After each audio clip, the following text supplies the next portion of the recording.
I'm Larry Edelson. Welcome. I'm the founder and artistic and general director of American Lyric Theater. We are so happy to have you join us for this evening's session on engaging with audiences and community as part of the new works development process.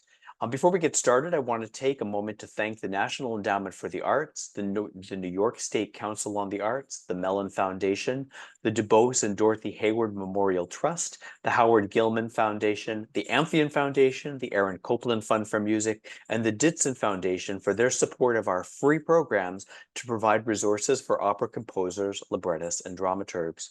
And of course, we are also deeply grateful to all of our individual donors who have made a personal investment in our programs. Now, this evening, I am thrilled to welcome three extraordinary artists to our panel. I'm going to provide extremely brief bios of each artist because I could spend our entire 90 minutes sharing their myriad of credits, and I want to make sure we can dive right into the discussion. I'm going to start by introducing two artists who are alumni of the Composer Librettist Development Program at ALT. First, please welcome Jasmine Ariel Barnes. Jasmine is a composer who is a Baltimore native and Dallas-based artist now. She is an Emmy Award winner who has been commissioned by the New York Philharmonic, Juilliard Pre-College, the Chicago Symphony Orchestra, Opera Theater of St. Louis, the Washington National Opera, and many others. She has composed songs for artists including Lawrence Brownlee, Will Liverman, Russell Thomas, Karen Slack, Leah Hawkins, and a host of others. And her first full-length opera, She Who Dared, written in collaboration with librettist Deborah Deep Mouton and commissioned by ALT, will receive its world premiere at Chicago Opera Theater in June of 2025. Jasmine, welcome. Very excited to be here. Thank you. Thank you for joining us. Next, we have librettist Stephanie Fleischmann. Stephanie is a librettist and playwright whose works have been performed internationally and across the United States, and she was recently honored as the 2022 recipient of the Opera America Campbell Librettist Prize. Her opera libretti include In a Grove with CLDP alumnus Christopher Cerrone, two operas with Michael Hirsch, Medea and Popea, Dido Reimagined with Melinda Wagner for Don Upshaw and the Brentano String Quartet, and two operas with CLDP alumnus Jeremy Howard Beck, Another City for Houston Grand Opera, and The Long Walk, commissioned by ALT and produced by Opera Saratoga, Utah Opera, and Pittsburgh Opera. She is currently collaborating with many composers on many projects, including Tevye's Daughters at ALT with composer Alex Weiser. Stephanie, welcome, and please turn your camera on and join us. Hi. Great to see you, Nice to meet everyone. Stephanie. And last but certainly not least, we're incredibly excited to welcome Liz Lerman this evening. Liz is a choreographer, a writer and educator, and recipient of a 2023 Guggenheim Fellowship, the 2017 Jacobs Pillow Dance Award, and the 2022 MacArthur Genius Grant Award. Liz founded and led Dance Exchange from 1976 to 2011. She's the author of Teaching Dance to Senior Adults and Hiking the Horizontal. Liz's retrospective titled Brett Cook and Liz Lerman, Reflection and Action was featured at the Yerba Buena Center for the Arts from October 22 to June 2023. And she is currently an institute professor at ASU's Herberger Institute for Design and the Arts and a fellow at the Center for Study of Race and Democracy. Current projects include building the Atlas of Creative Tools, an online resource, and her touring production of Wicked Bodies, and a new project, Legacy Unboxed, that includes a series of research and performance events called My Body is a Library. Liz's work has informed so much of what we do at ALT in the development of new works, and I was deeply honored to be invited to contribute a chapter to her most recent book with John Borstel, Critique is Creative, the critical response process in theory and action. So Liz, we're really thrilled to have you join us for this wonderful conversation this evening. Thanks. I'm really glad to be here, be in your midst. Well, before we get started, I just want to let everybody know that we have a Q&A that is available if you have questions along the way, and we'll be monitoring it, and we'll leave the last 15 minutes or so to address your questions. And our wonderful executive director, Ebony, has put some additional links in the chat if you want more information about these wonderful artists. I'd love to dive right in, though, and ask Liz if we could start with you. The critical response process really has become part of the DNA of what we do at ALT. So thank you. And for those not familiar with CRP, could you first of all share what this process is and how and why you developed the CRP? Yeah, I might not do too much of the how because it would just keep you forever. But Okay. what I will say, I was thinking about how to frame it a little bit. And when I moved here to Arizona to be at ASU, one of the first people I met is an indigenous philosopher, Brian Brayboy, who says that aesthetics are what a people think is good, beautiful, and true. And that for me was such a beautiful way of holding what I think we all know are some of our many, many challenges as we want to be a part of the world and be the expressive people we want to be. Yes, critical response is about feedback and the way we talk to each other and the way we, help each other grow.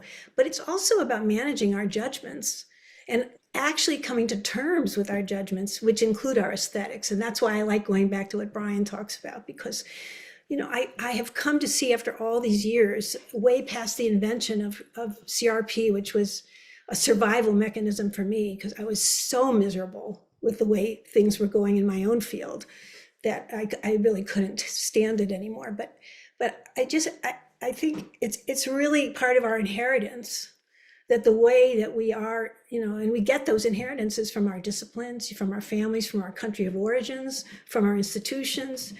And so how do we find our way in all of that? And I spent quite a number of years messing around with what was to become critical response, but thankfully I was in the midst of getting close to it, and my company performed at two different dance festivals. Colorado Dance Festival, which no longer exists, but was kind of a high-end dance festival, and Alternate Roots, which I hope some of you know about, and it still exists, and it's amazing.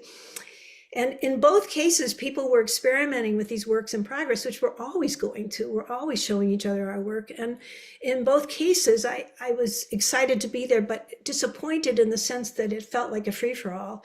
And for me, both as a giver of feedback, but also the receiver. I mean, it isn't only about receiving. It was also, what do I say to people?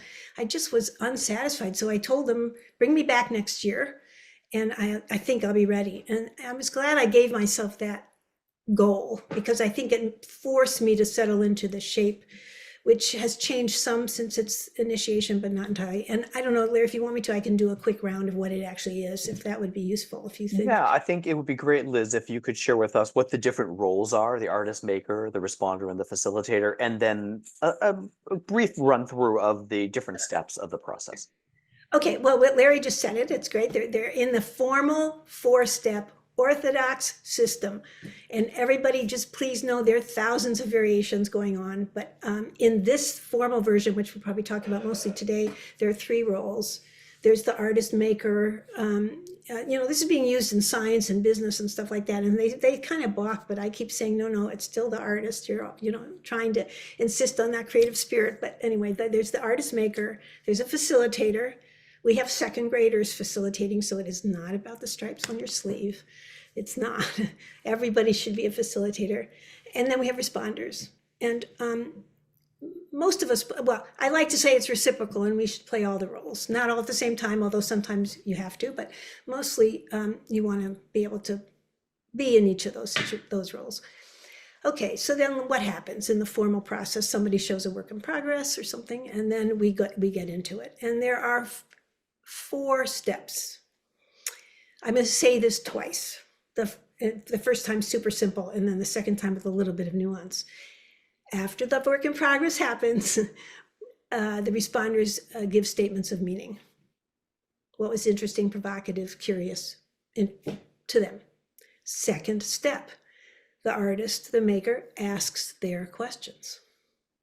They go first with the kinds of questions they might have. Third step, the responders ask their questions. Fourth step, the responders ask permission to give an opinion if they still have something that they want to say. That's it. 4 steps. But now I'm going to do it again. Just a little bit more nuance to it. In the first step, when people are giving statements of meaning, we like to say to do it in the spirit of goodwill. And that means all the things that you think are working and excite you or that have caught your attention. The things that you think don't work, the things that are giving you problems, the stuff that is negative for you. I don't love that term negative, but things, notice it. Don't lead with it. Put it aside. Pay attention. John Borstel, who's worked along with you, always says, sometimes your opinions might change too. It's not just the art that's changing. The thing that you didn't like might change if you're in dialogue. So you hold, and I actually think this is a profound activity to begin sorting, because as I say to my students all the time, well, to most people, how fast are you negative about your own work? I mean, super fast. So the act of practicing how to notice that, but not lean into it, is kind of exciting. Okay, first step. Second step, the artists ask their questions. Here, the filter is, now, you can, responders can talk positive, negative, across, totally what they need to say, but they have to stay on topic. You cannot change the subject. And being in academia now, let me just tell you, this is the real problem with academia. You really want to, you can get almost everything done. And artists get braver and braver about asking those questions when they know people are really going to stay on topic and answer the question they're asking. In the third step, and this is the one that's maybe the most controversial, we ask if, yes, responders ask their questions, but we say try to keep them neutral. We know neutral is impossible, but the idea of neutral is not to embed your assumption or your opinion in the way you ask the question. It's hard work, but it's so worthwhile, because this is where you can discover what, if you're bringing the part of your inheritance to bear here that is fruitful or even relevant. I mean, it's a beautiful opportunity to reflect internally, but it's very challenging. And I think also, I'll just say, at the moment of inception and the way I was working at that time, I think I definitely meant this third step to help us with power dynamics that are often at play in situations where we're getting feedback. And to make everybody in the room stay in that neutral zone is really fantastic. And then the last step, it has a filter, a little ritual. I have an opinion about, and you name the area, and you turn to the maker and you say, would you like to hear it?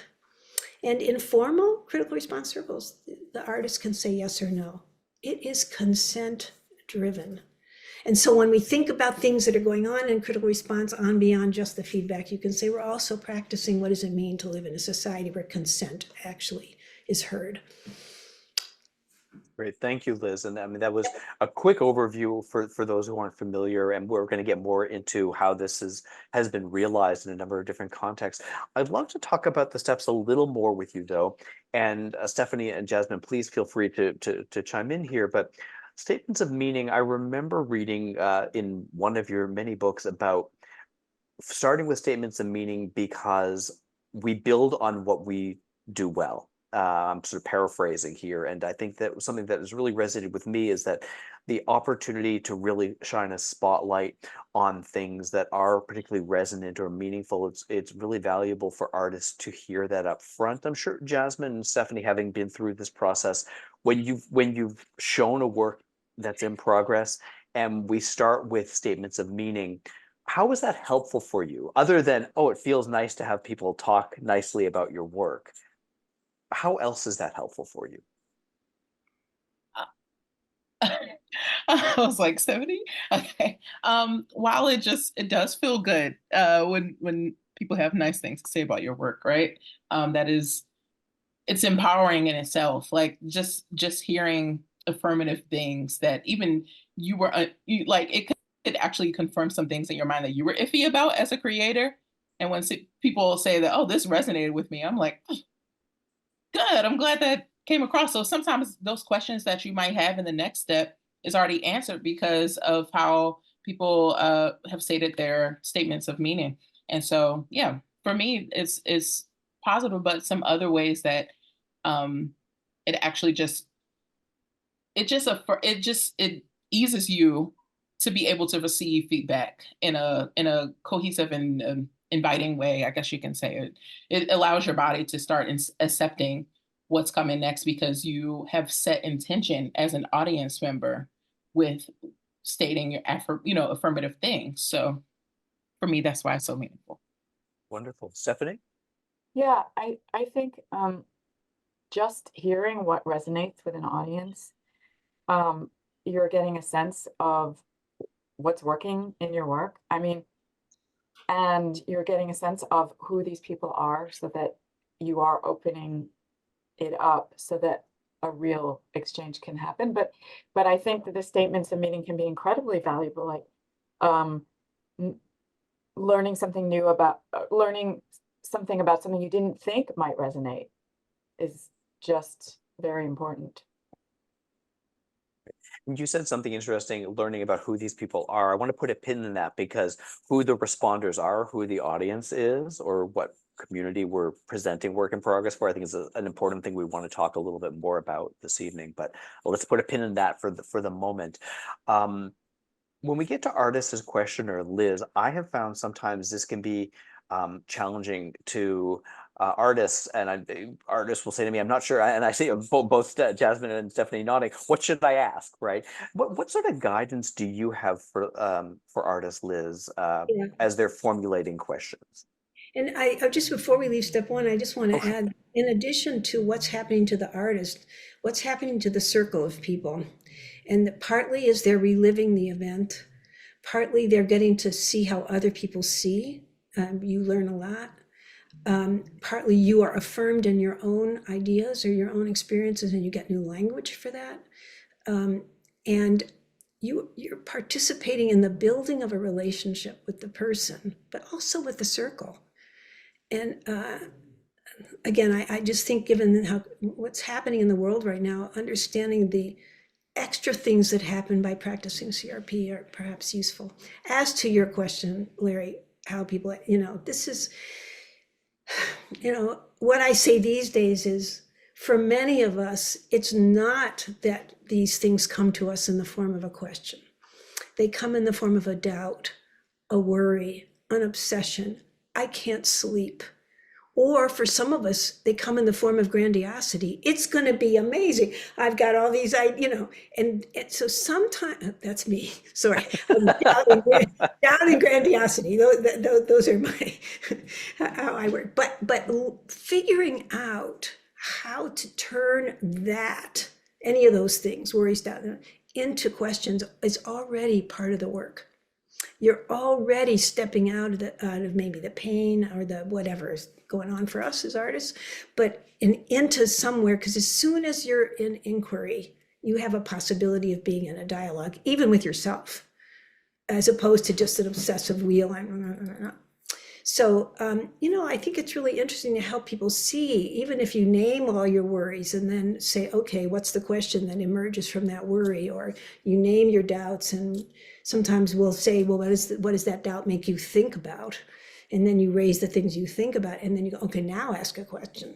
And it's really, really interesting, but possible for sure. Yeah, it's interesting to hear you describe it that way. I've had some experiences where when I've served as a facilitator, I've had those conversations with the artists prior to the showing of the work, when they've been struggling with exactly what to ask. And it has been that kind of dialogue about, what are you doubting, or what are you curious about, or what are you not sure about, or on the flip side of that too. So I think having that conversation can be really helpful. And I would add too that, again, as we get practice, because it takes practice, but as you get practice, you can even see, your apologies and the things that you already know aren't working, but you don't have to give a whole big backstory to that.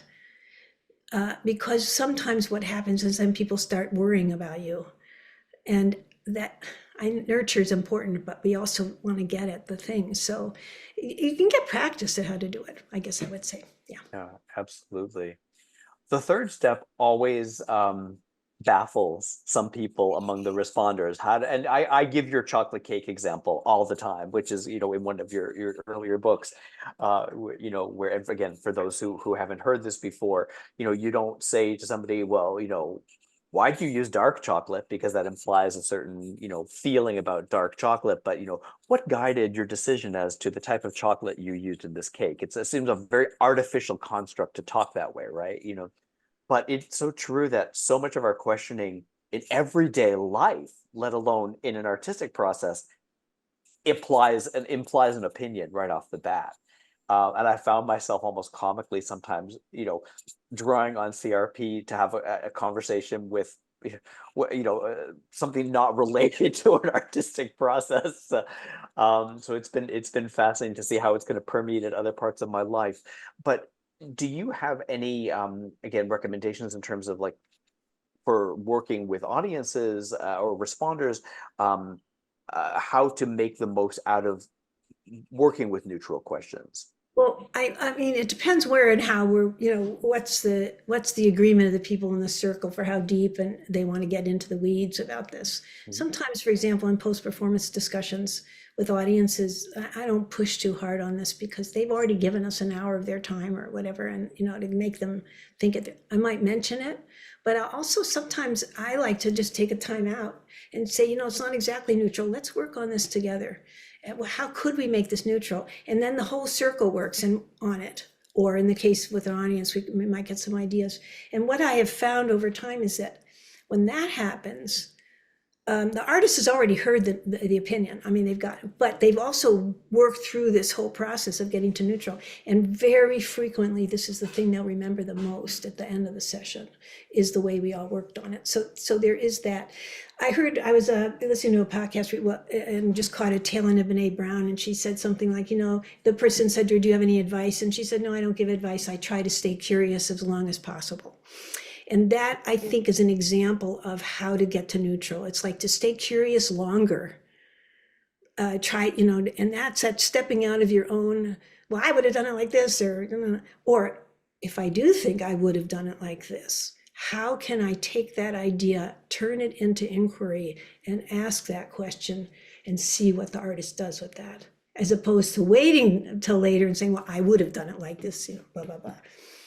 Because there's information. I mean, we're being, when we're sitting there having our own ideas about how we do it, I mean, it's very creative, but we have to turn it to inquiry so that you can have a dialogue. Well, that's great. That's great. You said something also when you were talking about opinion time, that this is all done in the spirit of goodwill. I just noted that. And I think that is so incredibly important. How do you ensure that a dialogue is in the spirit of goodwill?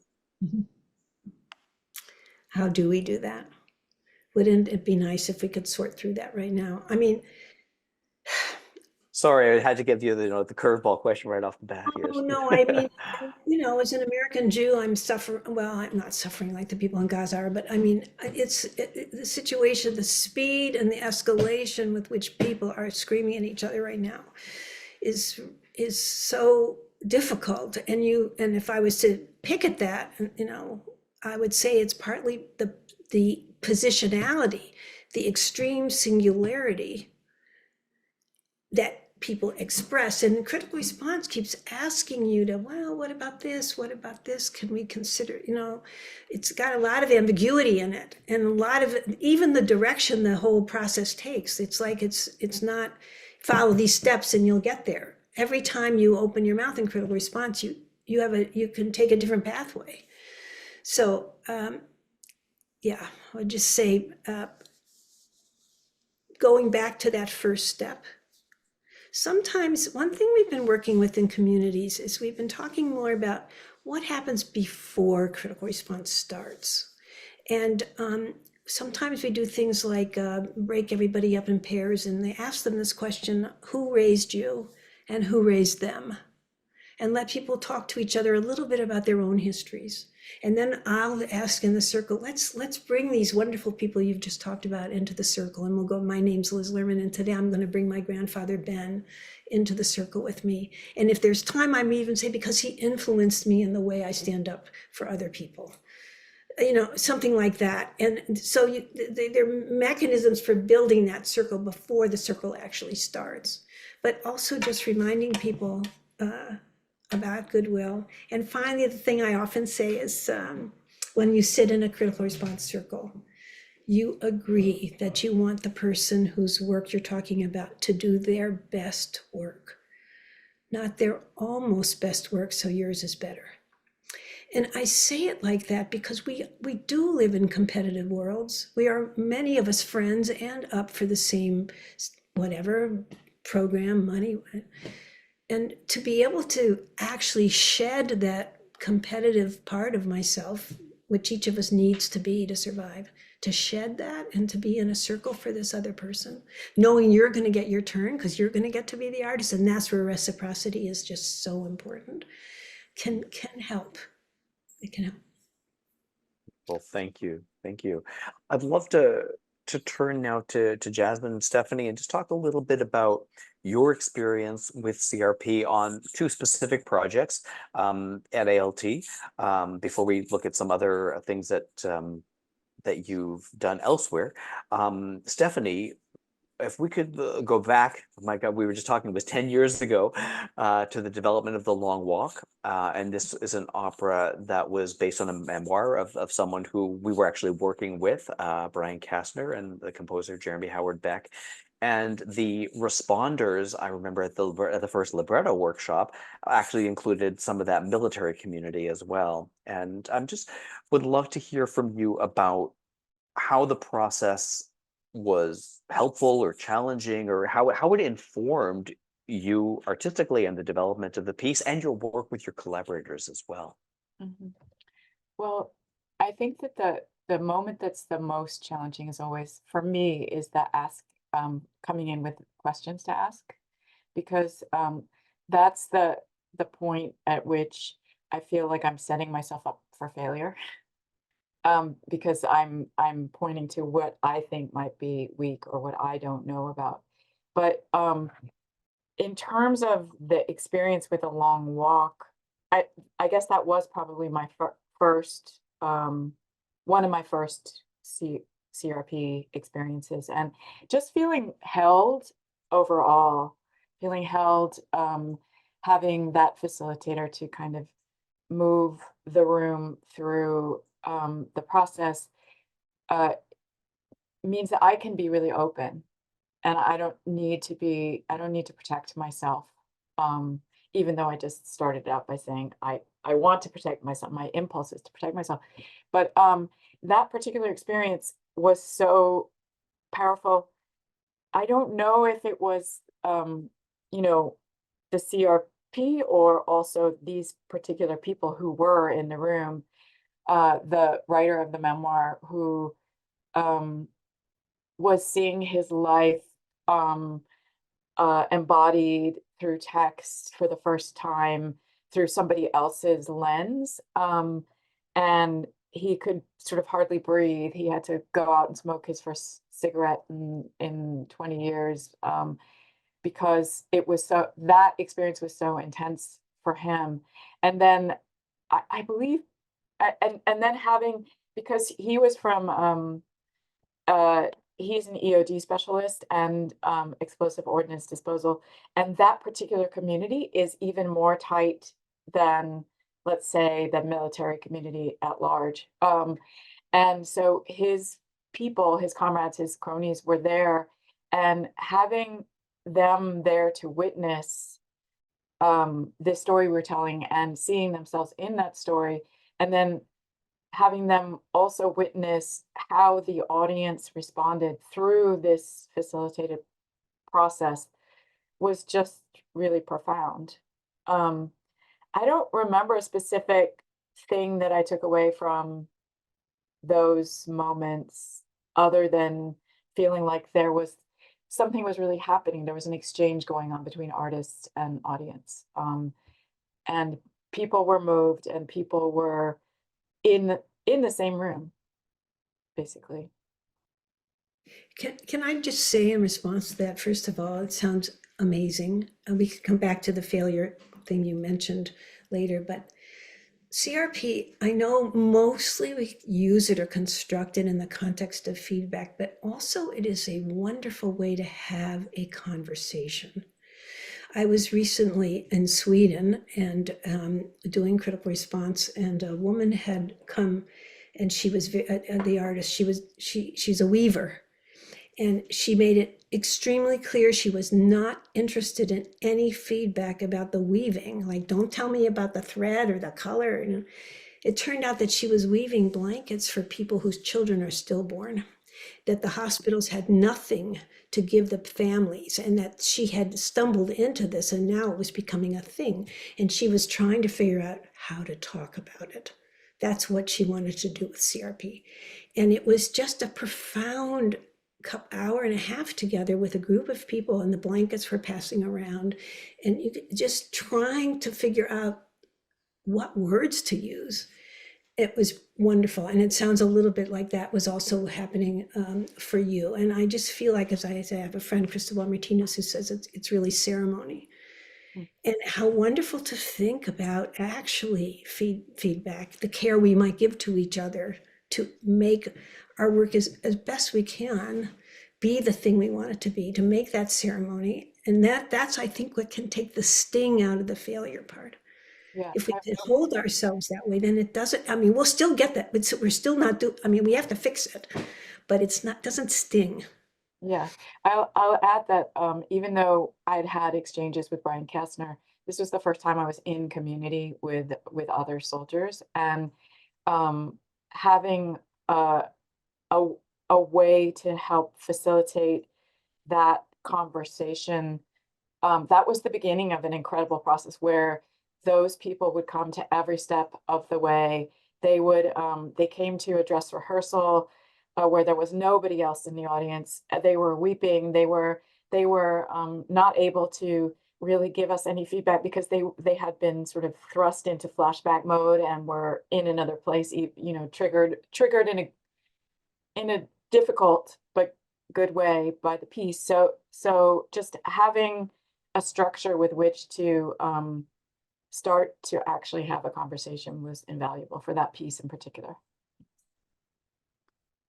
Thank you for sharing this, Stephanie. And I remember so much of that process like it was yesterday, even though it was 10 years ago now at this point. Jasmine, a little more recently, you've been introduced to CRP on the development of She Who Dared with Deborah Deep Mouton.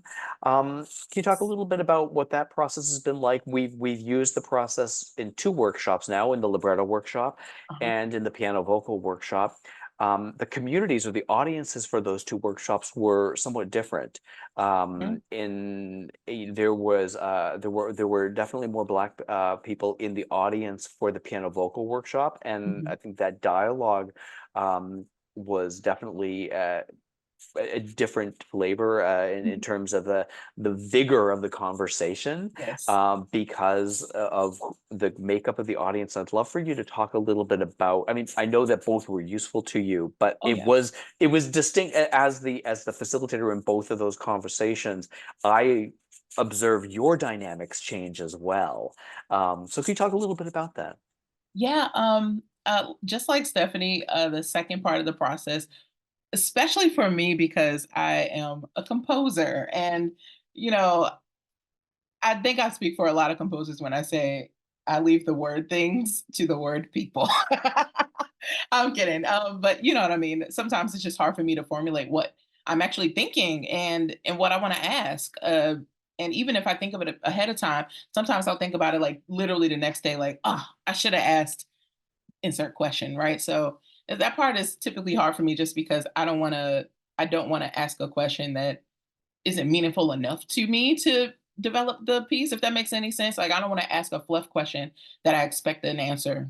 I want to ask a question that I really, really want to know, so that part is relatively difficult to me. And one thing I noticed with our audience, specifically in the PV workshop, is that I don't know, and I'm not even sure if it's actually a cultural thing, but I was raised in a give it to me straight kind of environment. It's been like, if you're gonna ask a question, just go ahead and ask, right? And I noticed that when the framework for how the question should be formed, as far as being a neutral question, I noticed in the beginning, at least, a lot of people felt apprehensive to ask a question then, because it was like, oh, I'm not actually sure if I can ask a question, And I think once people started to ask questions, it literally just started we kind of had to be like, okay, we're not time for questions. We got to move to the next, space. And I thought it was such a beautiful thing because it was like watching veils being like, pulled off of, the audience. And then, I thought that process was just gorgeous. And one of the things that Deborah and I were super intentional about, and She Who Dared, is developing this community space. So for us, it was beautiful to see that it was received in that way. And it was actually pretty shocking to us to hear back that there were some places that they didn't get enough information. And so we were like, oh, okay, I thought because our goal wasn't to make it like more like a documentary. We wanted it to be a retelling of, well, not even a retelling. We just wanted it to be a story that we created that told this story within that story, if that makes any sense. So it was interesting to receive it that way, but I thought it was super inviting of community. Just the process itself, like the opera was made for it, but it was actually getting to sit with people and their own thoughts. And even though they're asking us neutral questions, we were like, it was interesting to also not even be able to necessarily respond. Because sometimes it was just say it and don't have an answer. That's really hard as a creator because you want to defend your work all the time and you want to get a guard on, and there was no need for it. And then lastly, the opinion section, I thought that I think the opinion section is my jam. Okay. If I'm being honest, including when I am an audience member and participating in CRP, because sometimes, again, it's just hard for me to formulate a question that is neutral enough that won't offend anyone, that doesn't, insert my own biases or, my own internal thoughts. And sometimes I just want to wait till the opinion section and hope that they want to hear it. And I'm definitely a creator that wants to always hear opinions, whatever way it's formed. But that's not everyone's case. And I'll share later about other processes as well outside of ALT that I've seen creators close up towards an opinion section. So it's like, oh, well, then we won't have them, I think just giving the option is great in itself. And I think it just really informs how we create and how we revise the pieces that we're developing in that process. So I hope that answered, somewhat. You both said so many really important things. And beginning with the question of is CRP culturally biased? Certainly. It has to be. I was born in the middle of the last century in a progressive Jewish home, raised, for sure. And I think the relationship between what you said about I want to defend myself and the way of asking a question that might keep you open longer that's that little sort of challenge. But there's also a way to say this, and I've been wondering about this a lot, which is we ask so much of the responders to go to neutral. We could just talk to artists and say, you don't have to get defensive. They're going to ask you a question that's not neutral. It's going to have an opinion. You don't have to go crazy. You could try to hear the question and answer it, and so often, and I often say when I'm leading CRP, when we get to that third step, please don't be silent because you are afraid you're going to be wrong. It's way more important for you to ask the question because we'll work it out together, as I said earlier. We'll make it a communal thing to figure out what's really going on. But one of the reasons I want people to go through the act of neutral isn't to make it nice. It's actually to help that questioner figure out what's on their mind. Because if you don't take the time to get to neutral, often when you ask a question, you have 3 or 4 opinions in it. I use the example, if a question was something like this, Liz, why do you always end your dances in a circle? That's not neutral. And you could say that the not neutral part is always. But, if I haven't worked it out, me, the responder, it could be that I don't like circles at the end of dances because circles feel good to the people in it, but not to the people out. So don't put it at the end. It could be I don't like the circle because I don't like the vocabulary. It could be I don't like the circle because I wish it had happened earlier. I mean, there are a million reasons why I might be uncomfortable. But if I go to neutral, I'm going to figure out which is the thing that's bothering me, because that's what's going to make me say to the artist, if I, I might say, then the question becomes, you talk about the ending of your dance list. It's really not about the circle at all. It's about how are you thinking about the ending? That's the act of going to neutral for the responder. I know it comes off as saying, oh, you're trying to be nice. That's an offshoot. That civility is an offshoot. But I hear you. I know that this is really a challenge, and thankfully there's that step 4. So, although sometimes there I like to drop back in once I hear the opinion. The other thing I just want to say, Stephanie, in response to what you said is, you mentioned the word structure, or maybe you both did. It's just so good to have structure. Structure is our friend. I know it can, when you're learning something new, it can feel like a straitjacket, and then people don't like structure. But I think once people get more practice and more practice and more practice with critical response, then, you can slide around in it quite a bit, actually. Liz, I really appreciate what you just said about the neutral questioning, that it forces people to take the time to get to what they're actually asking, right? And I think this is so important. And I think that one way that the CRP has impacted ALT is a lot of the mentors at ALT think about the different stages in the process when having conversations with artists outside of a workshop structure, right? And I jokingly, people have used your name as a verb. They've said, "Don't Liz Lerman me," just what are you thinking, and I think that's a compliment. I hope you take it that way. But it is because it requires real intentionality, in the conversations and real conscious thought. One thing that when we were talking earlier this month, Liz, was, we're acknowledging that CRP can be incredibly helpful, but it also can be problematic. And you shared an example with me. Would you mind sharing that? This was about the Latin American artist receiving the feedback, and how one deals with these sort of things, and how racial dynamics or existing relationships that can impact how one will respond to certain situations. Certainly it's a problem, and gee, it's really a problem if people don't want to be Liz Lerman. I mean, that's just like, oh well. I just see my daughter when she was growing up, I mean, she would say that to me. We got into, I would say to her things like, okay, so Anna, I need to be a parent for a minute. Is this a good time? Which would be the equivalent of, I've got an opinion, you want to hear it, And she would say things like, okay, you can have 30 seconds. And so we managed to find a system within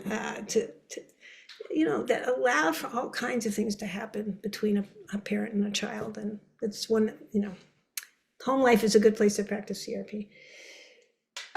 I think I always felt for a long time that the first step, it would be pretty hard to make mistakes in the first step, but I have come to see that is not true at all. And I go back to Brian Brayboy.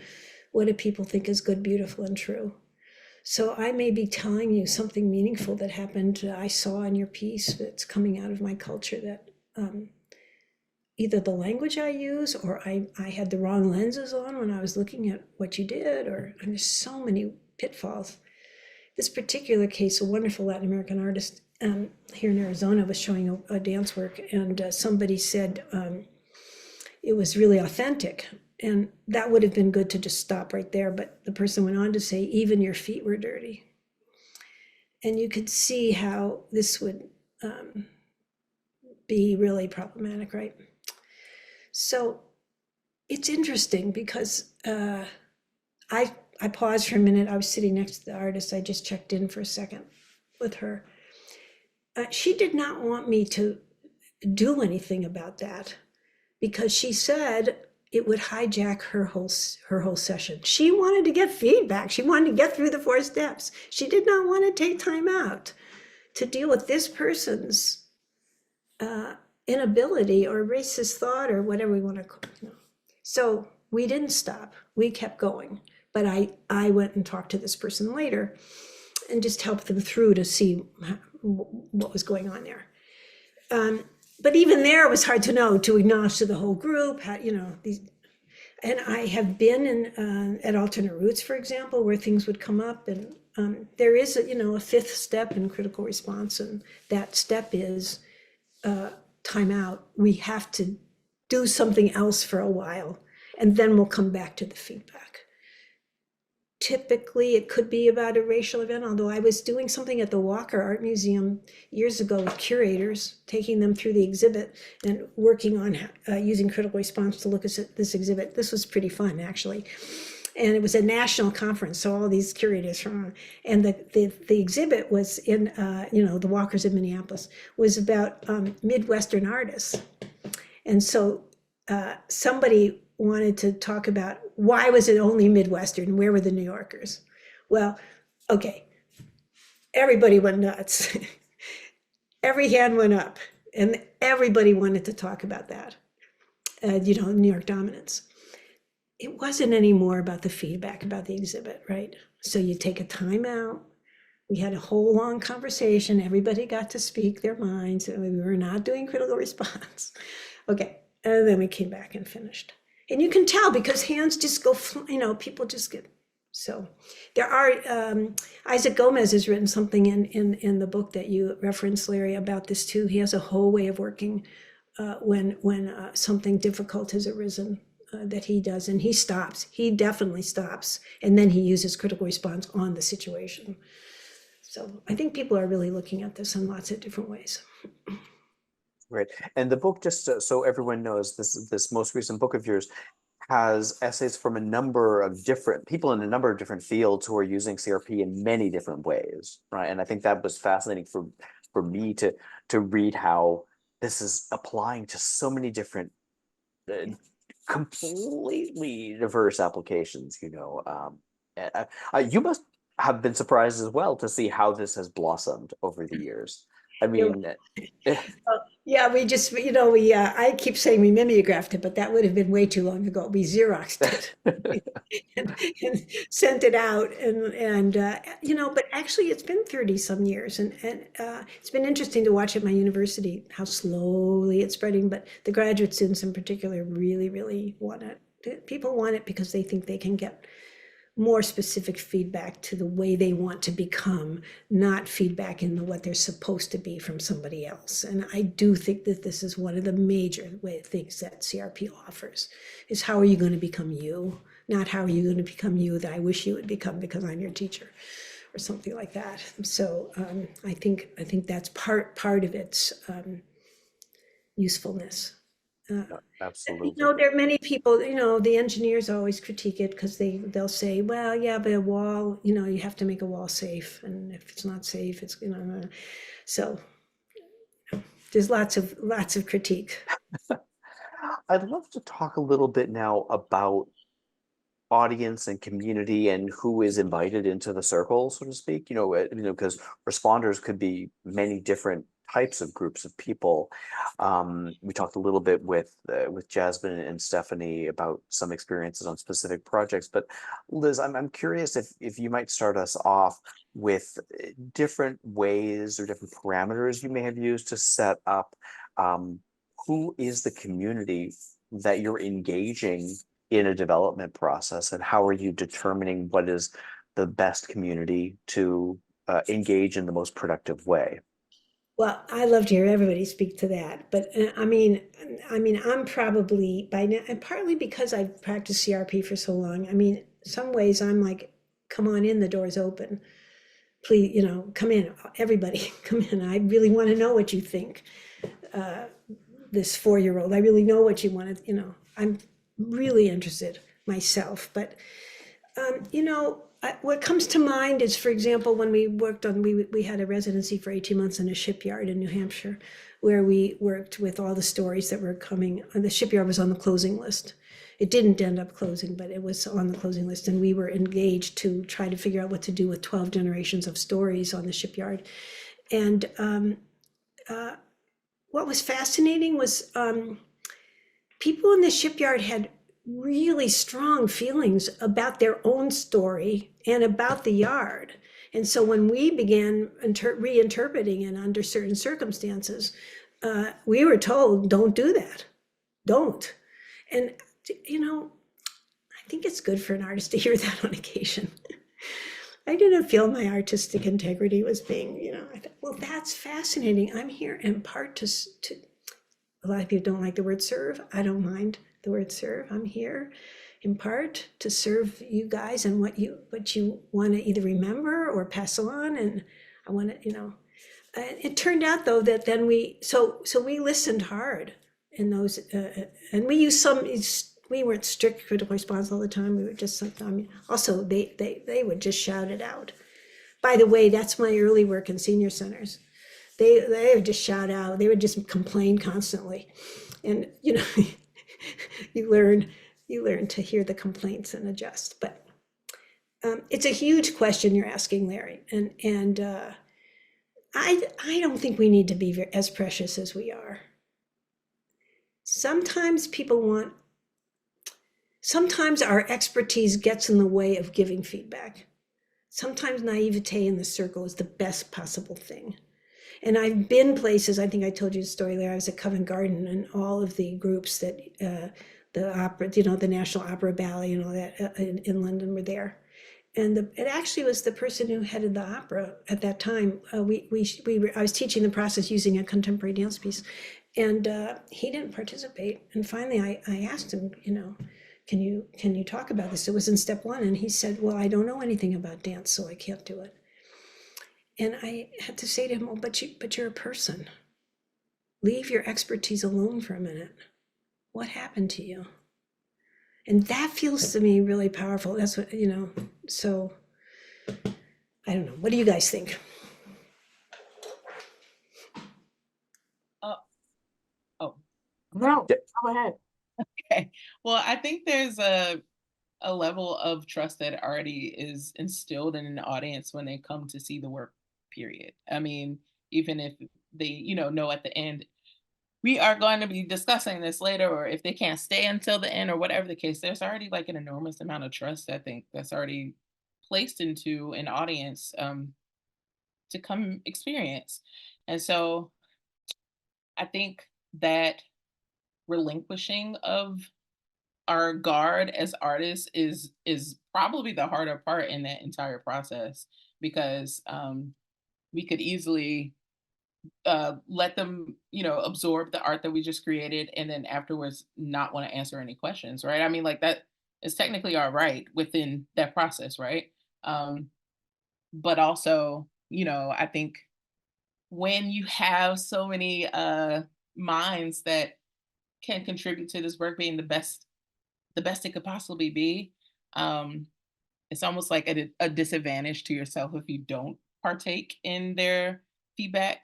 And yeah, and I personally enjoy feedback. I've always liked feedback. I know that's like weird, but I'm a PK. Ultimately, my parents are pastors, both of them. So I'm so used to receiving feedback or criticism in that in different ways. So it's actually to me, it's just so helpful to have it structured, and instead of like, casually on the street, hey, I have an opinion about. They don't say that. They'll just say, they'll just say, I didn't like that part, that one part that, and I appreciate the question of, I have an opinion, would you like to hear it before I say no? No, but yeah, anyways, I just think that is the community that's built just by them even coming and purchasing tickets, or even if they didn't purchase tickets, just them being there, to me, is already the start of a build in community and trust. Yeah. And I think what you're saying again, Jasmine, it's like when we get comfortable with it, and someone's, I don't like that section. I mean, you can just jump back to step 2. Can you tell me a little bit more about what it is you didn't like? You don't have, it doesn't have to mean I have to fall apart or anything. It's like, okay, someone just went to step 4, just drop back into step 2. I mean, in some ways, critical response is totally natural. It's a natural way of being. You just say, okay, can you tell me more about what you didn't like? And they say something, and then you can ask another question, and then you could, you could have a conversation. And that's where being just noticing where we are in the dialogue and being able to name it. Not, oh, I'm going to go back to step 2 now. It's no, I'm going to ask a question. So, yeah. You said something I want to just really highlight, and that is that, our expertise can sometimes get in the way, and that I remember we had with the libretto workshop of Tevye's daughter, Stephanie, and there was a child there. I don't know how old was this, I'm referring to, 13, who 12 or 12. 13. This child had the most remarkable insights, and I think I was just stunned, but often the most remarkable insights don't come from the other artists in the room, right?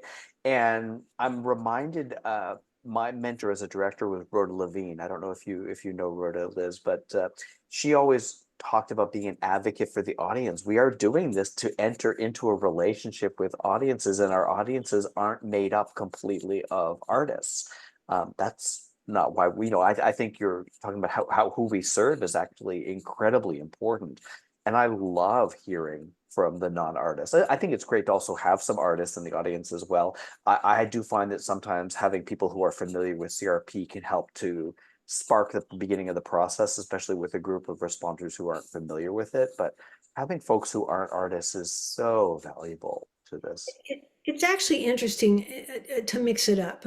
We did a session once, I think it was the University of Illinois, but this may be too much information, but apparently we don't have enough cadavers in the world for medical schools. And so we met with a group of people who were trying to design a body that medical students could work on. And they were having trouble with the spine, and they had brought it, but because I was there and it was the dance, the dance school was involved, they had a circle full of the engineering types, but they had all these dancers and movement people in the room.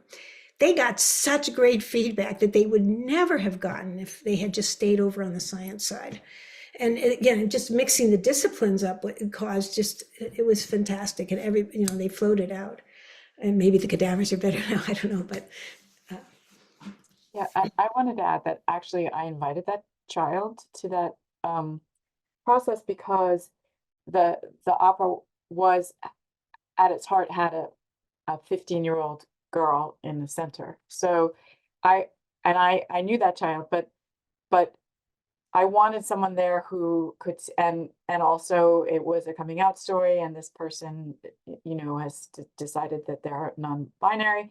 And so I just wanted someone there that could respond from a place of content. And I think that has, for me, in terms of who is that community and who is there in the room, like, it's incredibly important when I'm writing something like The Long Walk, where I'm not a soldier, I've never been a soldier, I have no family members who have ever been soldiers, to have people who I'm writing about, or who, when it involves research, or another opera that I wrote with Jeremy Howard Beck, Another City, is about homelessness in Houston. And so to have, whether it's people from the unhoused community or from the community of people who are serving them in the room for every step of the process, so that we can kind of gauge how authentic is this work to them, because they know it better than we do, that world. So that's very important to me. And with Tevye's daughters, even for the piano vocal workshop, like, it speaks to a very specific community, and that community was there. And so it's like really useful to get their response. Are we fulfilling their expectations? Are we going beyond their expectations? Are we, where are they bumping up against something that doesn't feel right to them? And of course we need everybody, but to have the people who it's about in the room, because I love the challenge of writing about people who are not me. That's crucial to my process. Did a project during at the 150th anniversary of the Civil War, and it was around the time when we were in Iraq, and we were on a residency working on the piece. And this is where I feel like when you get comfortable with critical response, that inside the steps, not the steps themselves, but the values that are, then the manner in which it comes and goes in the context of rehearsing is quite beautiful. So we had there was a setup, a duet on a bench between a Civil War mother who's about to send her son off to the Civil War. And there was a woman who came to her. We were working with a group of people from the community, and she had lost her son in Iraq. He'd been killed.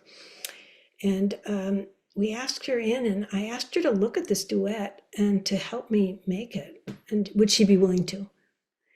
And she was really wanted to engage. She was so present. And then, so we started it, and the mother, Tamara Pullman, puts her hand on George, and the woman said, "Oh no, stop.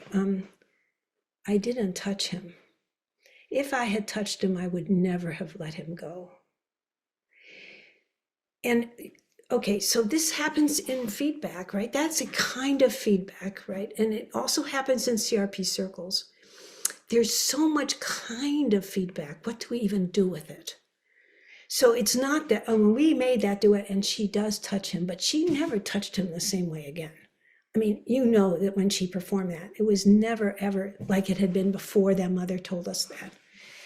And I think we get, how do we construct ways to have these experiences and to understand that that's also teaching us how to talk to each other and, how to be with each other. And I think critical response helps that in that regard. Thanks, Liz.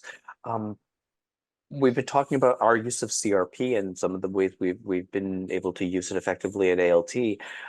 Jasmine and Stephanie, I know you've obviously developed work elsewhere, not using CRP, but still engaging with community and with different audiences. I'd love if you can talk about some of those experiences and particularly things that you've found really helpful, and as well as some things that may not have been as productive. And so just to help us, understand really, how we can adopt things for best practice moving forward. I'll say, I guess I shouldn't say where these No, other we processes don't go. need to say where, but Okay. I'm just talking about process really. Yeah.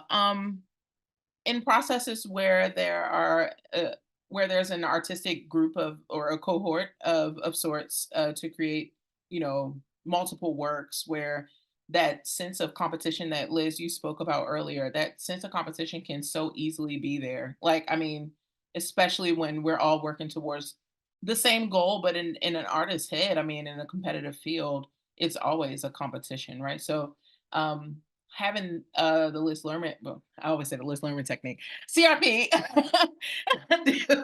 um, having a CRP as a structure and guide on how artists even just speak to each other. I mean, if we're being honest, that process has been significantly meaningful. I've been in processes where some artists are more sensitive than others.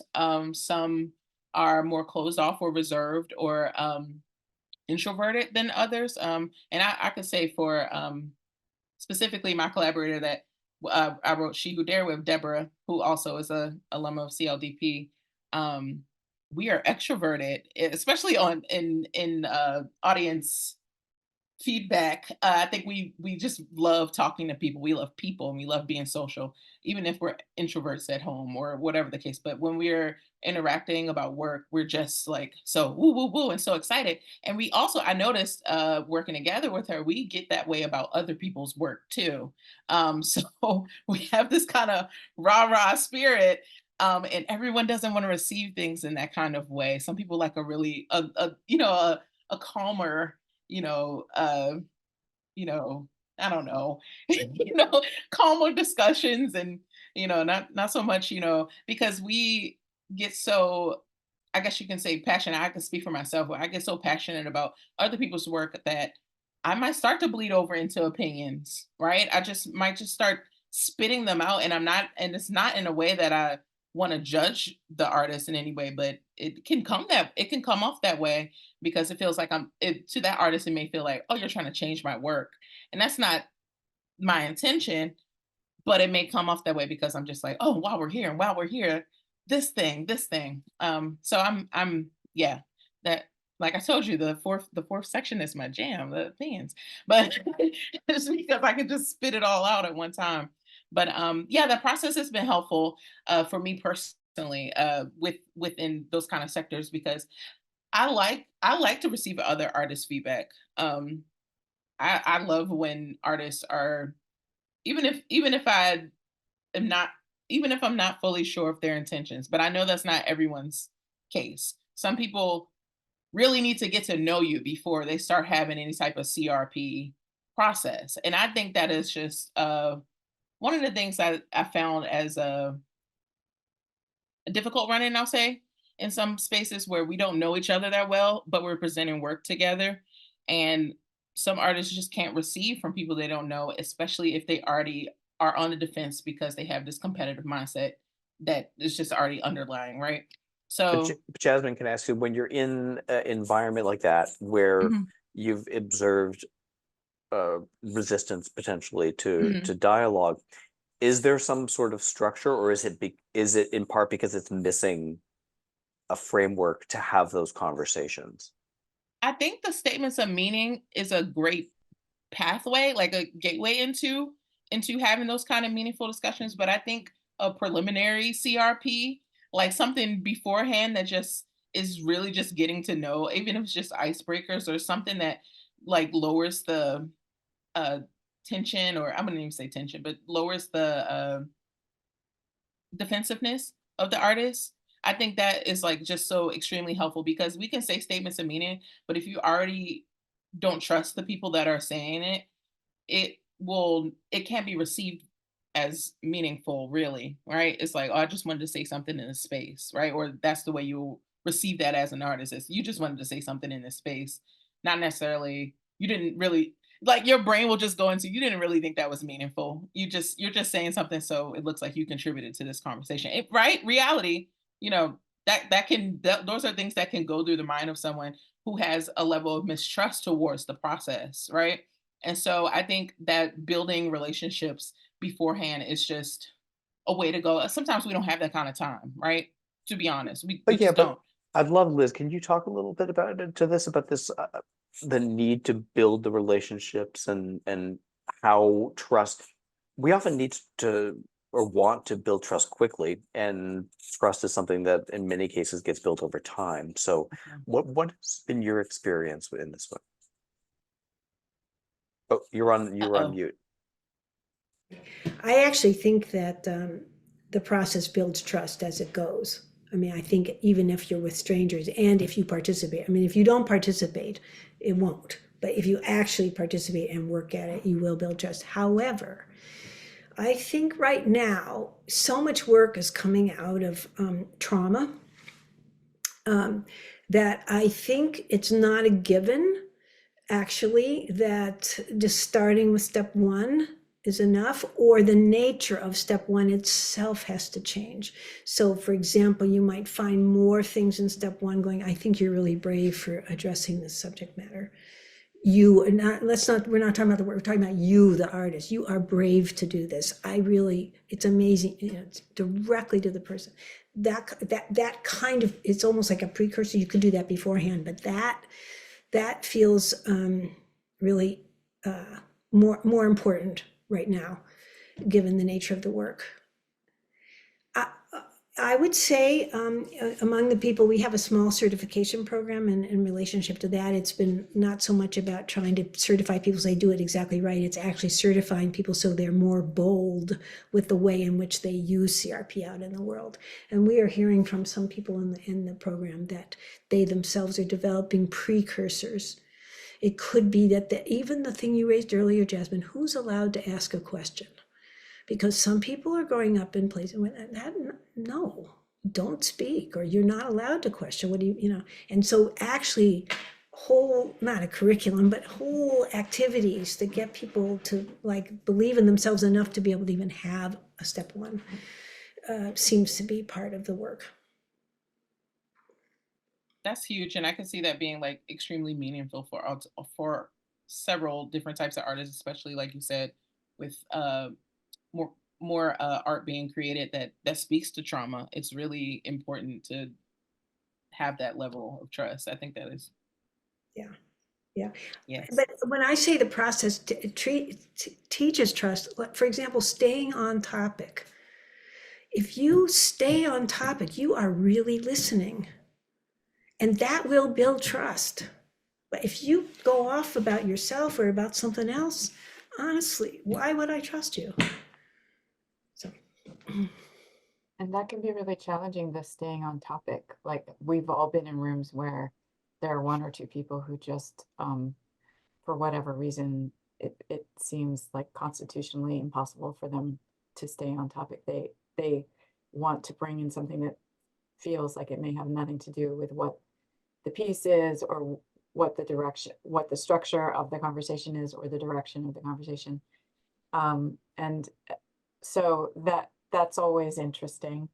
And the facilitator trying to veer them onto topic or move on to the next. Or to get them to turn what they're talking about into a question. It's Yeah. not an opportunity for a statement. What they need to do, if they want to talk about that, they need to figure out what's the question to ask to bring the artist into relationship with that. And that's step 3. And I put them to work. When that happens, if I'm facilitating, I say, well, that's interesting. Hold on, not now. Go work on that. I'm going to call on you when we get to step 3, because I think you got a question in there. Yeah. Stephanie, have you had other experiences outside of ALT where a certain community has come in which has been particularly helpful or challenging? Yeah, After the Storm, which is an opera about hurricanes in Galveston, Texas, that I wrote with composer David Hanlon for what used to be HGO Co. as opposed to Houston Grand Opera, but their kind of community and learning wing. We went to Galveston, we did a lot of research, we talked to people who had lived through hurricanes. And so one thing that was really, really constructive is we had a libretto reading, a separate libretto reading just for those people. So to be in conversation with them and to kind of gauge how the piece was sort of reflecting their truth or their experience. And because it was a small group of people, 15 or 20 people, it was really, that kind of size of room is like an amazing space to be able to figure out what's working. And it's very moving to hear from people that they feel seen and heard and reflected in the piece. With Another City, that sense of those people in that the community was absolutely necessary to keep the piece moving forward, because there were sometimes I think the institution was less had less faith in us than the people who we were putting on stage, perhaps. And so we kind of needed those people to support or to advocate for the work in a way. So that was an interesting process. We used emails from them at difficult moments with Nice. The institution. And ultimately it was a great experience, but it was definitely a challenging one along the way. Yeah, and The Pigeon Keeper, which is the next opera that I wrote with David Hanlon, we did a critical response with Andrea Feinberg of Santa Fe Opera led that, and that was really useful. And I wish I had been figured out the questions in advance, because it will be premiering, and that company had a couple of questions for us, and so I was able to ask questions of the audience that I knew that the company who is curating the piece has hanging over us. So that was really productive. I think one thing that's really interesting is what you do with all the information. We haven't really talked about that, like as an artist, like how you process it, what you take away, what you listen to, what you just set to the side. And I think that's a perfect segue. So thank you for asking the question, Stephanie. What do we do with all this information that we get? Who'd like to tackle that one first? I'll jump in and say my 2 cents and mute. My mom always said feedback is like meat, like a chicken bone. You chew the meat and spit out the bone. Now, granted, I'm vegetarian now, but anyways, so, but this idea that, receive it anyway, take it all in, even if you don't necessarily agree with it in time, still take it, because even if you didn't like the way it was said, there's something in there. There's something there that can develop the work. So, yeah, me personally, I sift through and figure out what to me feels the most meaningful. That doesn't mean it's not meaningful what the feedback was, but maybe that's like, I don't know, part 2 of a different opera. Okay, like I don't know, it just didn't work for this time. But in this time, this is what was meaningful to me. This is what will help develop the work, and this is what will in our collaborative space make it the best it can be.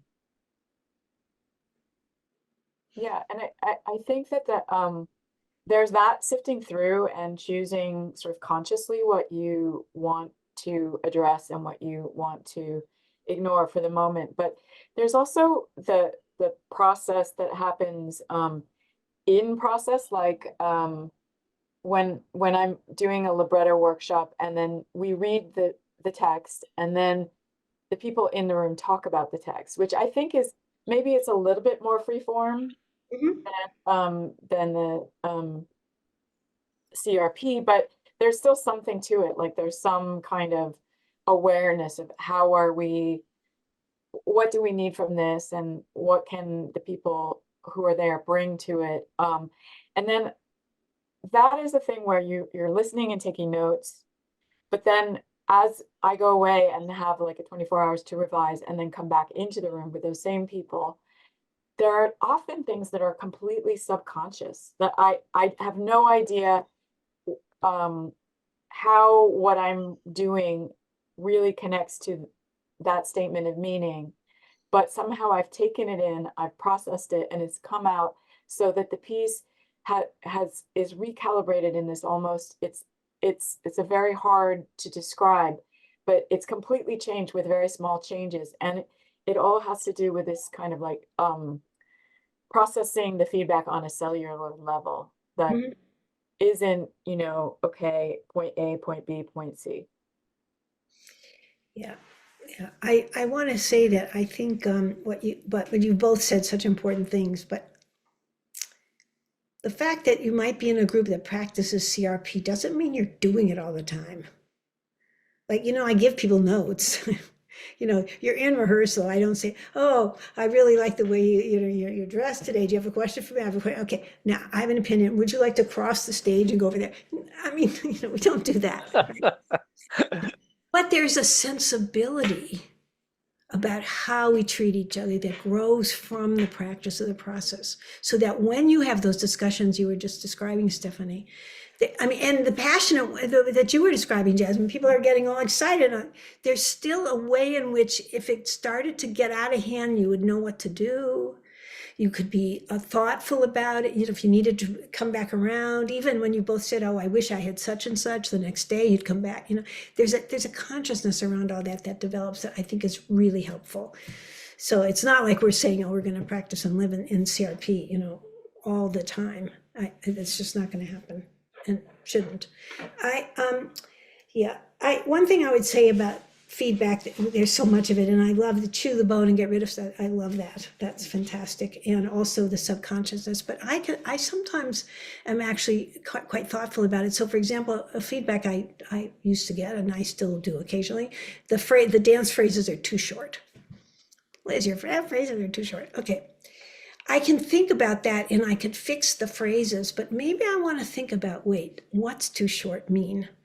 Maybe it's giving me information about the lighting. Would it be interesting if the lighting was too short? Is there something that I might think of rhythmically? And so the feedback isn't necessarily carried out precisely in the same subject area in which it was given. And I think that's part of the subconscious you're talking about, Stephanie. It like sifts through me. Let me think a minute, or maybe maybe there's a subtext somewhere for that language. I'm going to keep, and somehow when I repurpose it like that, it lets me live in the nature of the feedback that I might have rejected otherwise. but allows myself to sort of stay with it a little bit longer because, let me, see how I see what I want to do with this thing when I have the time, when you have that luxury of time.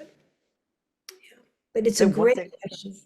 one thing that we've done at ALT, and I'm curious if you've done it elsewhere as well. I have a feeling probably so that after, you said you take 24 hours after getting feedback, so, Stephanie, or something, after we've done a workshop performance and we've had a CRP session, we'll come back the next day in a very small group, just with the composer and the librettist and a couple of, artistic faculty members, and discuss what we heard, and in a very in a circle of trust, essentially, in a group that there's already a well-established vocabulary, and where it's a given that everyone is there to support the artist doing their best work, right? And I so, love that because yeah. first of all, people are going to remember certain things that got said in the first step that the artist would never have even heard. It was like it went right over their heads. Right.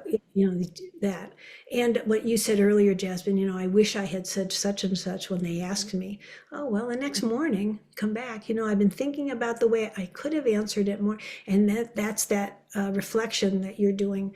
I love that you have an opportunity to share that again, because that can get so internalized that it may not actually come out without having the conversation. I think that's great. Just looking at the time, and we are zipping through our time, and there's a couple quick questions that I want to make sure we get to.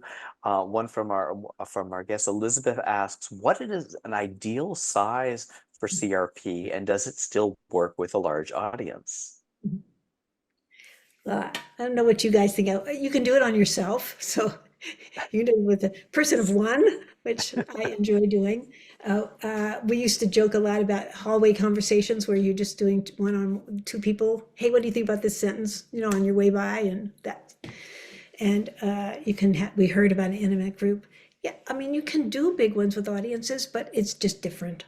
And again, this question of how specific are you with an audience, and what is it that the artists are trying to get out of that particular evening? Because sometimes it's the audience who just needs to talk, and it's less about what we actually can take from that.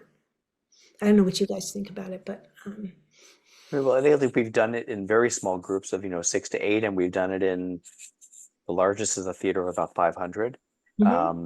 And it's just different. It is absolutely different.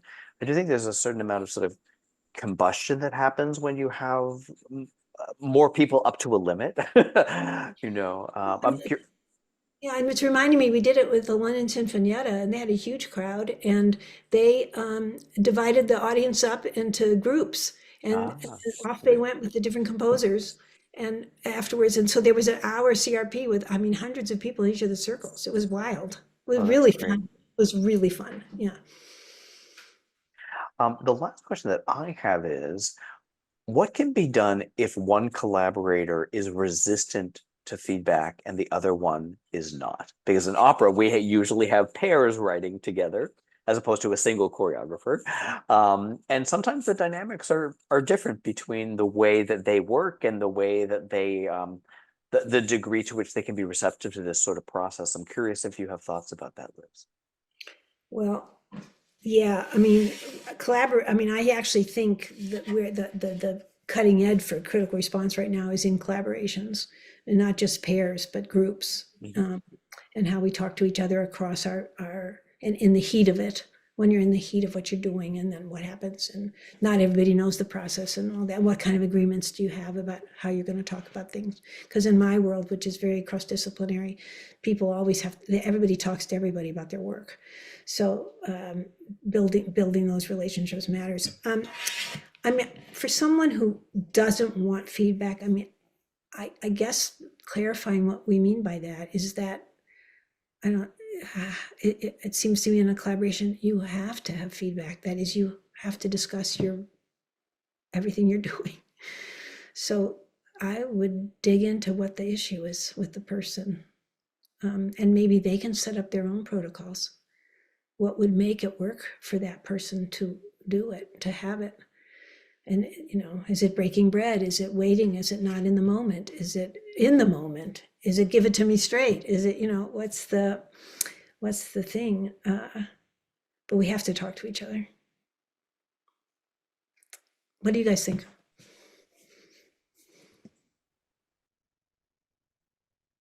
Oh, Stephanie, I- you're on mute. I feel like I really feel like I haven't been in a collaboration where if we receive feedback from somewhere, but at that point we have to be sort of in tune with each other, and to the extent that we would both hear that feedback in somewhat of a similar way, and if we don't, it's just then we have to talk about it. So we have to talk until we reach a place where we make a decision together how we're going to address it or not address it. But it's hard to, I think I was asked that the other day and I didn't know how to answer it because I feel like I've never been in that. I've definitely been in many moments where me and a collaborator don't agree on something, but when it comes to hearing from other people, um it just, maybe you're just so deep in it with that your collaborator that you're on the same, hopefully you're on the same page at that point, right? Roughly on the same page. Now, I haven't necessarily been in a collaboration where my collaborator and I weren't already on the same page, but I've observed some. So, and I think seeing that dynamic is useful in knowing how how, yeah, sometimes uh, some collaborators are just more sensitive towards feedback um, than the other. I mean, and I think that is just the reality of it. Even if it's neutral, there's sometimes formulated questions in their own head about, and I think the encouraging to speak out about it, I think is the best option.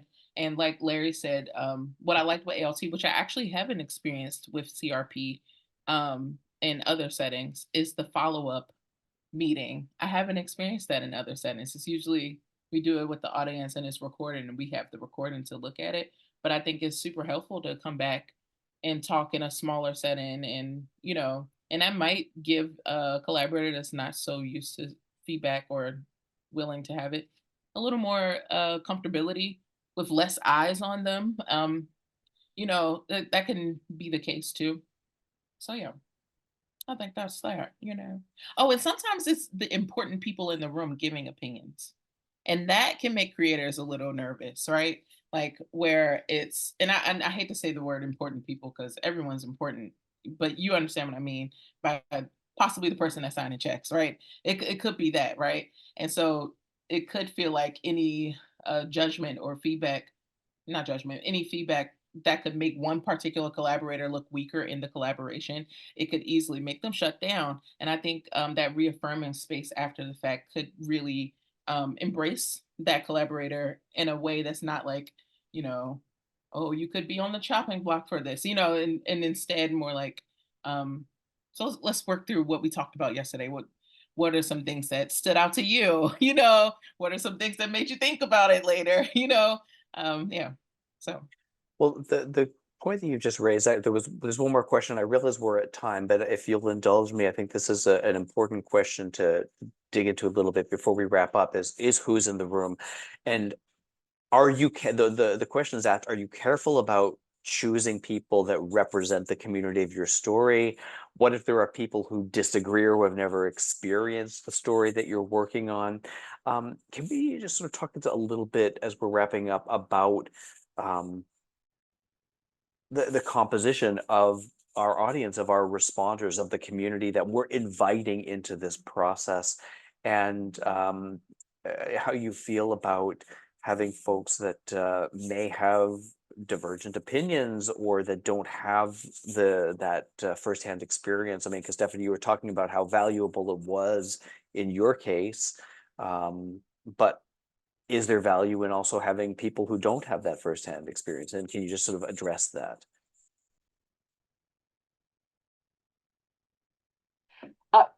I think you totally should have people who come from very divergent places and experiences and cultures and ages, and that would be ideal to have the gamut.